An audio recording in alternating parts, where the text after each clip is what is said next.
నా పేరు రామారావు దొర. ఆంధ్రప్రదేశ్ ఆదివాసీ జాయింట్ యాక్షన్ కమిటీ జిల్లా కన్వీనర్ని.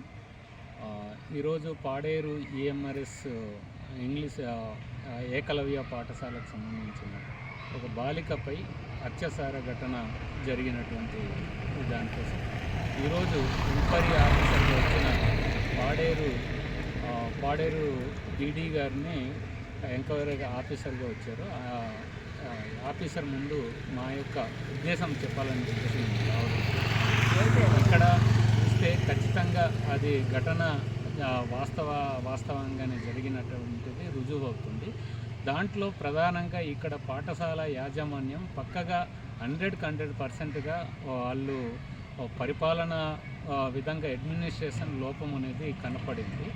కనుక వాళ్ళని ఆల్రెడీ పోస్కో కేసు కింద బుక్ చేసి ఆయన్ని అరెస్ట్ చేసి, కానీ మేమనేది ఏంటంటే ఒక్క పోస్కో కేసు మాత్రమే కాదు, వాళ్ళు ఎస్టీ అమ్మాయి ట్రైబల్ కాబట్టి ఎస్టీ ఎస్సీ అట్రాసిటీ కేసు కూడా పెట్టి ఈ యాజమాన్యానికి కూడా వాళ్ళకు ఖచ్చితంగా అరెస్ట్ చేయాల్సినటువంటి అవసరం ఉంది.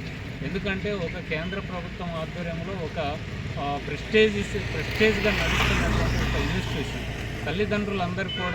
తల్లిదండ్రులందరూ కూడా మరి ఇక్కడ అడ్మినిస్ట్రేషన్ బాగుంటుందన్న ఉద్దేశంతో చాలా కష్టపడి ఎంతో దూరం నుంచి కూడా తీసుకొచ్చి వాళ్ళకు అప్పచెప్తే ఇక్కడ మైనర్ బాలికల మీద ఇటువంటి సెక్చువల్ అరెస్ట్ జరగడం అనేటటువంటిది ఎవరు కూడా ఇది సహించనటువంటిది. దీని యొక్క పర్యవసనాలు తల్లిదండ్రుల మీద ఇప్పుడిప్పుడే కొంత విద్యాపరంగా బయటకు వస్తూ పిల్లల్ని చదివించుకోవడానికి ఆర్థికపరమైనటువంటి అనేక ఇబ్బందులు ఉన్నప్పటికీ కూడా ఈరోజు ముందుకు తీసుకొచ్చి తల్లిదండ్రులు చిన్నపిల్లలకి దూరంగా ఉండి చదివిపిస్తున్నటువంటి సందర్భంలో మరి పాఠశాలల్లో కనీస భద్రత కూడా లేనటువంటి పరిస్థితి ఉంటే ఇది మరీ అసాంఘికమైనటువంటి సభ్య సమాజము సిగ్గుపడే విధమైనటువంటి ఇలాంటి అత్యాచార ఘటనలు ఇది జరగడం అనేటటువంటిది చాలా దుర్మార్గమైన చర్య.